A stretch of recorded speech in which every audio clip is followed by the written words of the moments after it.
Rick Horrow, keeping score. We always talk about sports, and we always think we know everything there is to know about the business of sports, and obviously there are many, many things that go into the fact that we now know that sports business is over $1 trillion globally and maybe even more. A lot of people think that it's America-centric. It is not. It is global as well, and we are now embracing the global game more than anything else in addition, but we have somebody who can speak about sports and politics and life and morals and consensus building and the smartest guy in the room, former Senator George Mitchell. How's that for an intro? That's really nice, Rick. Thank you very much. Well, the first thing, let's talk about that, number one. Paul Tagliabue, former NFL commissioner, and you are two of the most recent members of the America's Champion League Advisory Board. Why don't we talk about that competition and talk a little bit about your role with it? Paul and I are serving on the advisory board, helping to what we hope will be a very successful effort to create an America's Champion League modeled after, of course, the European Champions League, this one for soccer clubs in North America, Central America, and Latin America. We think it's an exciting idea. It's been extremely successful in Europe. And as you know, soccer has long been a worldwide sport, very large and popular in Latin and Central America, and we think growing in the United States with an enormous potential here in our country. The demographics are really impressive. There are now about 320 million Americans. Most Americans don't realize that ours is one of the fastest growing countries in the world, and by the year 2050, mid-century, just 36 years from now, according to both the U.S. Census Bureau and the United Nations population projections, we'll have about 440 million Americans. A very large part of that growth will come from immigration and high birth rates among first-generation immigrants, a large number of them from Latin and Central America. So there will be a growing built-in constituency in the United States for soccer from people who have long been very much involved in that sport. And the same is true, of course, for whatever immigration comes from Europe and other parts of the world. So this will create an opportunity for top clubs in North America, U.S., Canada, Central America, which, of course, Mexico is the largest, and Latin America with very successful clubs in Brazil, Argentina, and other countries to compete in a tournament-style process modeled after, I said, the Premier League in Europe. And so we think it's going to be a great opportunity. And it's a business venture, of course, primarily, but we think it also has very good diplomatic, trade, and other beneficial results for the United States. Not only our population will be growing, but also that of Latin and Central America. Our trade with them will increase dramatically. The interactions between the countries of this hemisphere will grow. And we think soccer is a great way to participate, both from a business and from a socially benefit to all the countries in the region. Former Senator George Mitchell obviously has to be a business venture or all the humanitarian impact won't work on these issues. I'm old enough to remember the 60s and 70s when our generation was going to lead to the soccer foothold as the fifth major sport, then Alan Rothenberg and the inspiration of the World Cup, and then the next generation, Not cynical, just devil's advocate. What makes the organization think that this tournament is any different other than the sheer population that we're building from? We think that there will be an attraction for, let's take as an example, top clubs in Brazil and Argentina to be part of a competition that can bring them before an American audience, and correspondingly take top American teams and bring them more to the attention of the Latin Americans.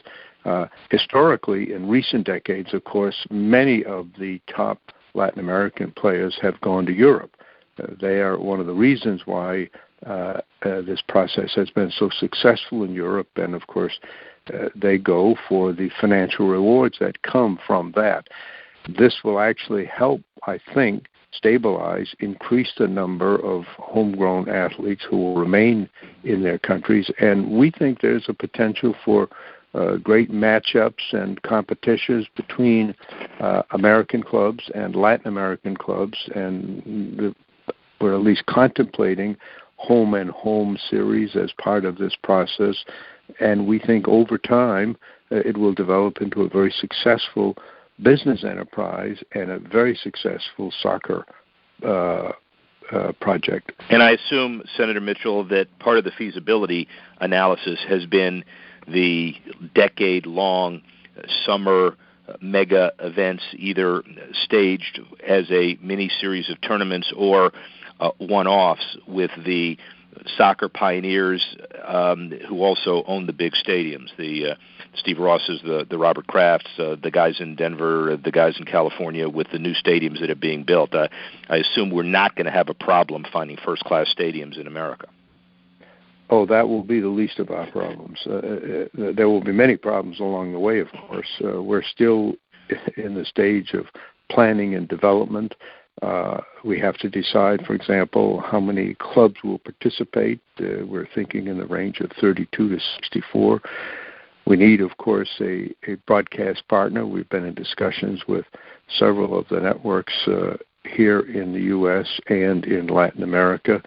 Interest is very good, but there are many, many questions of particularly scheduling, combining the or supplementing the current schedules of these clubs, the current tournaments that exist, with and integrating them with the broadcast openings and commercial desires of the television enterprises that we're dealing with. So we have a long way to go, but it's been very, very well received so far, almost universally.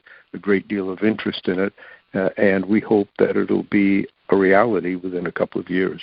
Well, and obviously it's received well because the concept looks good, but also the people who are involved in it, and your comment about there will be problems along the way. If I have something that's problem-laden, I would certainly reach out to the person who was the special envoy for Middle East peace in 2009 and 11, the chairman of the Walt Disney Company in 04 through 07, currently or has been the chairman of DLA Piper. What have you done for yourself recently? Well, I'm still active. I practice law full time. I published a book last year, a memoir, and I'm in the process of completing a book now on the Middle East that will be published toward the end of this year. And most of all, when I retired from the Senate, I got married, and I had children late in life. So I now have two teenage children, an 18-year-old boy and a 15-year-old girl, and every parent listening to this broadcast will understand how fully occupied I am. Well, and also for your kids, when inevitably they both ask you when they should start a career in politics, what are you going to tell them? I will encourage them strongly if they ask that, but so far the indications are to the contrary. My son is entering college this fall. He's a wonderful, wonderful young man, but he's so far exhibited no interest in politics. He's heard me speak so often that he goes the other way when I start to give a speech. And my daughter is 15, and she hasn't shown any interest either, although that may come. She's very outgoing and very attractive and vivacious, so that might come. But I'll tell them if they want to do it, that's what they should do. It would be great for them and for the society, but I don't intend to push them at all one way or the other. Well, just segueing really quickly, if I were just to say that we are suffering from a lack of strong political leadership, we'll just leave it at that, and then we'll go into finally kind of the sports piece. You are a sports fan. Obviously, the business of sports is very important. What do you think are the big, broad, 30,000-foot similarities between the sports business and the business of successful politics? Well, of course, the first problem is each confronts an entrenched problem that can, if allowed to get out of hand, compromise the integrity and therefore the ultimate success of the enterprise. In politics, we have in this country almost completely unrestricted flow of money increasing dramatically into the political process, and very worryingly, a sharp decline in transparency as a result of a number of legal rulings and other decisions that have been made in recent years. Contributions are rising dramatically, and very, very large contributions from individuals, organizations. But the requirement of disclosure, knowing who's giving what, has correspondingly declined. I think personally that's a threat to democracy. I think it is corrupting our political system, and it is one of the major factors that has led to a steep decline in the trust and confidence that Americans have for the political process. Indeed, now the disdain for it, which is reflected repeatedly in the campaign that's ongoing now. I think from the sports standpoint, the FIFA scandals and what's happened in professional sports in our country suggests that the combination of the use of illegal performance-enhancing substances and the venality, the inability to restrain one's desire to get wealthy quickly, which has led to the kind of financial scandals that exist in FIFA. The two exist as threats to the integrity and ultimately the success of professional and even amateur sports. We see dramatically how much the Olympics has been affected by recent disclosures and very large potential scandals. So I was myself involved in the Olympic movement at one time, and I've been involved in, of course, the baseball drug situation, so I follow it very carefully. And I think there are two threats there that are really dangerous for sports, professional and amateur. We do have a lot of good effort underway. There are a lot of good people are working very hard to prevent it and to catch them when they do cheat. But this is an ongoing task that will require tremendous attention and resources in the coming decades. Rob Manfred's doing a great job. There are no current openings in the commissioner job list, but if one did open up and exist, would you take it? No, I'm pretty content where I am now. I'm with a great group of people at the DLA Piper. I was the founding chairman of the firm. That is, when the term was founded, I became the chairman and served for nearly a decade. And so I'm pretty comfortable where I am now. But I do follow sports very carefully. I agree with you about Rob. I've known him for quite a long time, as well as his predecessor, Bud Selig. And Bud deserves a lot of credit for being the only commissioner of professional sports to call for and permit a completely independent and fully authorized inquiry into the use of performance-enhancing drugs. Baseball has a very strong program now, and Rob is implementing it aggressively and appropriately. And obviously the comments of former Senator George Mitchell packing great weight. We need you involved, not just a sports fan. Really, really appreciate your time. Rick Horrow keeping score. Be back in a couple of minutes. Thanks, Rick.